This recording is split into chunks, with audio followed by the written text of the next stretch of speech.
What up, y'all? Appreciate you showing up, hanging out, listening to my dumb ass. Like and subscribe.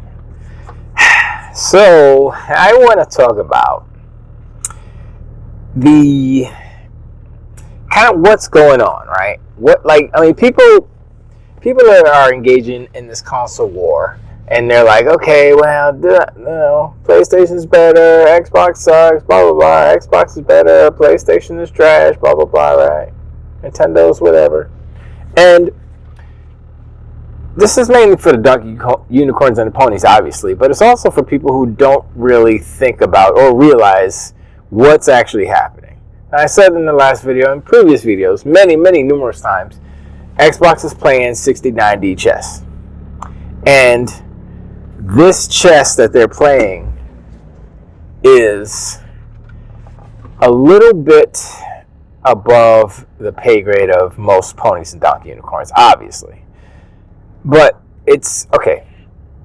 So I said in the last video, and probably before, the Xbox is pimp slapping PlayStation. Well, let me clarify.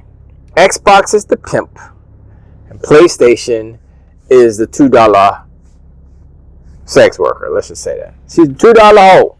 PlayStation's the $2 hoe, as Sean would say.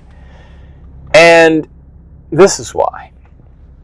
Now, a lot of Donkey Unicorns and Ponies are championing, Xbox games coming to PlayStation. Oh my gosh, Xbox sucks. They don't need a console anymore, blah, blah, blah. Right? That's that old narrative that doesn't really hold water, really. Because as we know, the market is such that if you're just hanging on to console sales, then you're playing a losing game. You're going to lose that game because ain't too many consoles to be sold. And if you want to sell more than you always sell, you got to do something else, right? Anyway, so Xbox putting whatever games. I mean, people say it's Forza Horizon 5. First, that's a cool game, yes. Second, if it does go to PlayStation 5, right? That game is 3 years old. I mean, you're welcome for the stale leftovers. I don't know what to tell you. It's like y'all are cheering and championing for an old ass game. Still a good game, still an excellent game. What did it get, a 94 or something on Metacritic? But it's old. It's just like Sea of Thieves. It's like 7 years old, and it was the best. It sold more than Stellar Blade. How? It seems to me that PlayStation players like Xbox games a lot. And so every time Xbox sells a game on PlayStation, they get 70%. Think about it in those terms. Like you doing a business deal, the big dude is getting 70, you're getting 30. Do you feel like you're getting taken advantage of? I mean, maybe. But all they have to do is allow the game on their console, right? And they get 30%. Is that a good deal for Sony? I mean, if you look at it in the other way, the way that, Xbox is taking advantage of the PlayStation install base, let's just say.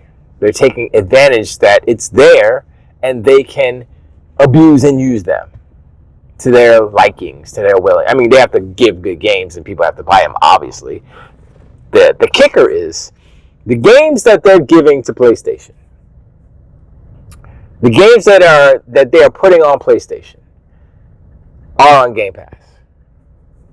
So, PlayStation players, these Ponies and Donkey Unicorns, idiots, are cheering and hooting and hollering that the fact that they have to pay full price for these games, well, whatever the market price is for the game at the time, they have to pay. It's not in PS Plus. It's not. No. They're paying full price, and they're sitting there. Yay! I mean, is it because they want to support the devs? But the devs are Xbox devs. They don't want to support them, but they like their games more than PlayStation games because they ain't got no games, and nobody's buying those games. Stellar Blade versus anything you could say Pentiment. It was probably, I guess, Stellar Blade sold more than Pentiment, probably. I'll give them that. But Sea of Thieves, S versus S. Sea of Thieves killed it, destroyed it. And so Xbox is taking their 70 on whatever games they're putting up there, and it's gravy to Xbox. Xbox is like, yo, they have quote unquote 60. Let's just call it 50 million. They're in the meeting. Feels like, okay, well, these guys say that they have 61.62 million. They don't have. We all know that, and freaking that. Matt Booth's like, yeah. They don't have 62. They don't have. That's how he talks in the meeting. That's how he really talks. Like when he's on camera, he's like, okay, well, he puts his voice a little bit up to be a little bit more friendly. But he's a bulldog. Like, hey, Matthew, stop it. And so, and then Satya's like, I want that money. And I want that money. And then TV Amini is over there like, she's like throwing, she's working, yo. She's cooking. She's making these crazy freaking presentations and stuff for Xbox, killing it every time. Man, they got a dream team over there. They are making moves, and all y'all hear and all y'all see and all you hear is fear and gloom and doom and gloom. Destin's doing it. All these idiots on the internet are doing it, but they don't see the business. They say, "Oh, I understand the business," but they don't. Because they say that, but they don't. If you were in the shoes and say, well, I can either keep it for ourselves and not make any more money because literally nobody else is buying Forza Horizon 5. Probably, maybe some are playing it, but not really. Or we could offer it. I mean, that's just an example. I don't even know if that game's gonna actually come. Maybe Killer Instinct, which makes more sense. But anyway, regardless of the game, instead of sitting on the IP and not making money, hi Sony, looking at you. Let's put it on PlayStation, and then we can move 500,000 units. Who knows? Move a couple million. We're not trying to break records. We're just trying to, it's just there. Let's make money. It's just there. Not making money. Let's put it over here, make some money. And that is a winning attitude. That is a winning strategy, regardless of your feelings of the console war and all that stuff. Because remember, y'all don't remember. I remember because I was there when it happened. I am and forever will be a Sega fanboy. Forever. Sega made me love video games. It made me fall in love with it. That's it. That's all. You can't tell me nothing else. Whatever, right? So, in the Sega Master System time, right? I had the Sega Master System. I bought what's the first game I bought? First game I bought was Space Harrier because that was the first game that I loved. The only reason why I bought a Sega Master System was because Space Harrier was on it, and that's what the game in the arcade, obviously.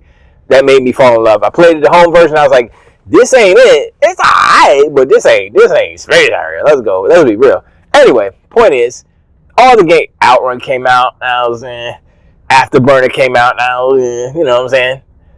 But I accepted it because that was the closest thing I could get home as a little kid. A little system. Now, I wasn't upset when Afterburner and Outrun and Space had all these games went to Turbo Graphics and went to Nintendo. Nintendo has a version of Afterburner. Did you know that? You probably didn't. Probably, I can't even talk.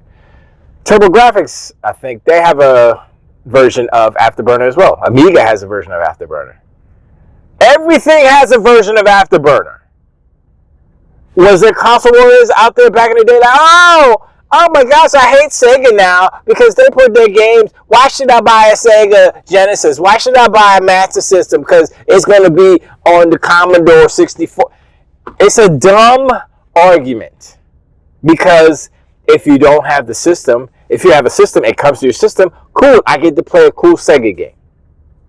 I don't know where or when this tribalism happened.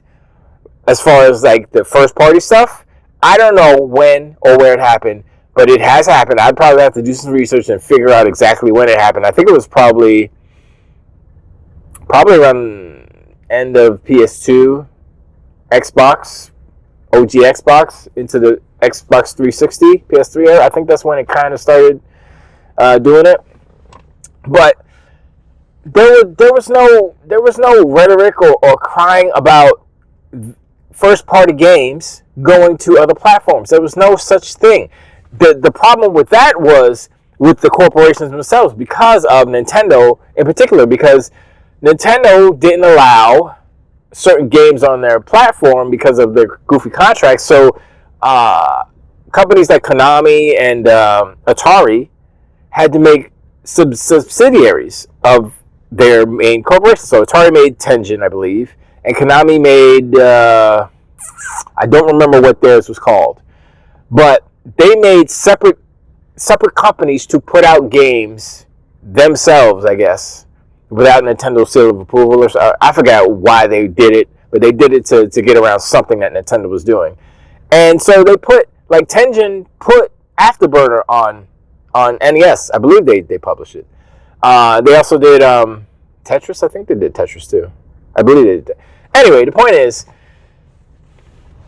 the companies were the ones fighting about, you know, the certain type of games going on certain systems. And that was like mainly because Nintendo was, you know, they were freaking a tyrant. They were tyrannical back in the day. Anyway, that didn't happen. It didn't happen. It didn't exist. And even say, like Sony with the PS1, like name me their first party lineup. They had Crash Bandicoot, right? They had it. But that goes back to Xbox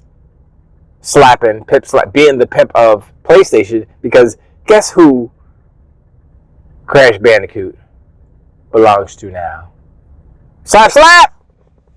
Get back on the street, make that money. We putting out the Insane Trilogy on Xbox, Game Pass, slap!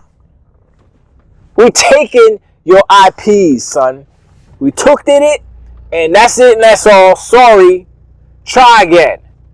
Shoot, I wouldn't be surprised if in like 10 years, freaking Kratos is the Xbox. Like God of War, Xbox owned. I don't know. But I was like, huh? I'm looking at all these people talking. I'm like, y'all realize what's happening, right? If you do the math, you do the numbers. If like it's a lose-lose situation for Ponies and Donkey Unicorns, because they say, oh yeah, we don't need to buy Xbox. So you weren't going to buy Xbox anyway, right? And if an Xbox game blows up on PlayStation, that's not good for PlayStation. It's good for Xbox. It's a little bit beneficial for PlayStation because they get that 30%.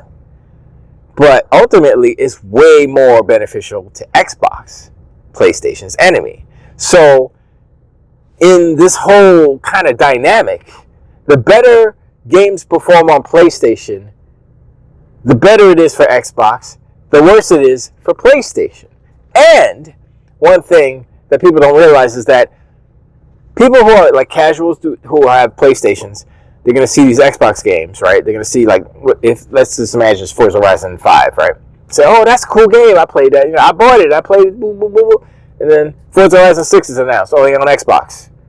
Do you think that person's going to wait 3 years? If they really want to play the next one, guess what they're going to do? They're going to buy Xbox. Or they're going to stream it. Whatever. Sign up for Game Pass. It's a strategy to infiltrate the PlayStation constituent, the PlayStation crowd, the PlayStation audience, the PlayStation casuals from within. And people aren't realizing that. People don't realize that, oh snap, yo, this is my favorite game. Yo, what's up? And then they do research. Oh, all these games are on Xbox, on Game Pass. Oh snap. Oh, the new one's coming out tomorrow. Oh, it's in Japan. Psh, that's Biot. When's it coming to PlayStation? No, it's exclusive. Guess I'm buying the Xbox. Guess I'm putting it on PC. Guess I'm playing Game Pass. Guess I'm getting a Fire Stick. It doesn't matter. So how they set it up, it doesn't matter where they decide to go. All they know is that they have to go away from PlayStation in order to play the new game. You notice there's no new games except for Doom, but that's because it's Bethesda and they're trying to, keep it like no. There are some things that Microsoft still has to kind of maneuver because the FTC stuff is still really happening and they can't really mess up in that respect. So I could like if that FTC stuff wasn't happening at all, I mean, they may still put some old games on PlayStation, but not. I think it would be a little bit less, especially with Matt Booty. Matt Booty's like, let's kill them. Let's bury them. And so it's funny to me that everybody's talking about doom and gloom and all this stuff. Destin and all these idiots, Paris, all of them. I mean, they try to soften the blow by saying, well, I know it's business or whatever, or It's they'll be okay. I'm like, oh, it's an old game. That's what I'm saying. It's an old game, 3-year-old game. Y'all are happy about it. Okay. I mean, that's when PlayStation ain't got no games, because they scrounging and scrumming for little old ass games, and they happy about it. So, okay. And that's the thing, right? That's the Donkey Unicorns and Ponies, playing the role. The actual casuals, they don't know when Forza Horizon 5 came out. They don't even know that game exists. They were Forza Horizon. Is that what Aloy? Does she have a car now? What's Forza? I don't know. And so they go and they check it out. It's like, oh my god, this is the best open world racing game I ever played. I put it on I forgot what the radio station is. I do the drum and bass radio station. I'm like, yeah, boy, get me hyped. And yeah, I'm like, look, I'm gonna be real. Forza Horizon, the series as a whole, is better than GT. Period. Forza Horizon 5 is better than GT7. Period. Can't tell me anything. You can't. I would play Forza Horizon 5 so many more times over than GT7. It's ridiculous. A, because it's open world. B, I don't think y'all realize there is a battle royale mode in Forza Horizon 5. Y'all don't know about it, I guess. It was in 4.2. I think it was in 4.2, yeah. It's called Eliminator. And it's literally it's a battle royale with cars. And I'm like, wait, how did they? And I played it. I was like, oh snap, this is pretty dope. It's like a hidden little mode in there. And you're like, what is that? And it's battle royale. How it works is everyone has to drive to a checkpoint, and the last one there gets eliminated, basically. Or the last 5, or I forget how they do it. But yeah, if you're within that little if you're the last, then you're out of there. And if you get top, and I guess the last one you have to be first place, and then you win. But I was like, yo, this is pretty dope. And fun fact, I said this way before, but the main guy who worked on what is that game called? It was a PlayStation racing game, the post-apocalyptic racing game. I totally forgot what it was called. But anyway, he left, and they made a new studio. But he was the main dude at Playground for the Forza stuff. So I mean, they have someone new there. I don't know who that person is, but hopefully they still got it. I mean, they have the blueprint of freaking, I'm gonna say 4 games, because the first game was like, First game was like, let's see if this open world works, and they did, and it does. And then they went wild. And so anyway, I'm sorry I'm rambling. But yeah, let me know in the comments below what you think about these Ponies and Donkey Unicorns swearing about these games, these Xbox games going to PlayStation like it's a win for them, when it's like a slow takeover. It's like monetarily, Xbox wins. Mind share, Xbox wins, because the more people who play Xbox games, the more people who be like, oh, what's the Xbox? What's that? What's Game Pass? What's that? It's like an infection. It's like infectious. And once that happens, you're going to see people leaving PlayStation because they ain't got no games. They got one game here, one game there. And they can't afford to ramp up their production of the games that they need to make in order to keep the people there. They try to put the Plucky Squire. They put that in PS Plus, and I'm like, I mean, that might be a good game. I'm not saying it's not a good game, but Plucky Squire versus, I don't know, Call of Duty, any of the games that, I mean, I could say Descendant, the first Descendant. That's what it was. The Dungeons of Hindenburg. Man, maybe that's closer to. I started playing that. It's cool. I still have a problem with some of the animations, but it's a cool. I like the minecart. I was like, yeah, that's kind of the minecart puzzles are really cool. I like that. I like that. I like that a lot. I was really cool into it. And there's no like like prompts or like instructions or directions or anything like that. It's just like you gotta figure it out. Like, wait, I can't. How do I switch? Oh, just lean in there. Anyway, once again, rambling. But anyway, yeah. Let me know what y'all think about this whole rhetoric about the games going to PlayStation, and think like what do you think about like? Do you think that what I'm saying is kind of like, yeah, this is why Xbox is doing it? I mean, yes, money, and they may get a little lip from the hardcore fanboys, but the hardcore fanboys ain't what making this video game industry move and shake and stay alive. And so Microsoft realizes, yo, these casuals is what's up. We need to grab the casuals. We need to kidnap the casuals from their dungeon over at PlayStation and show them the light over on Game Pass land. Anyway, I appreciate y'all, and I'll talk to y'all in the next one. Wait.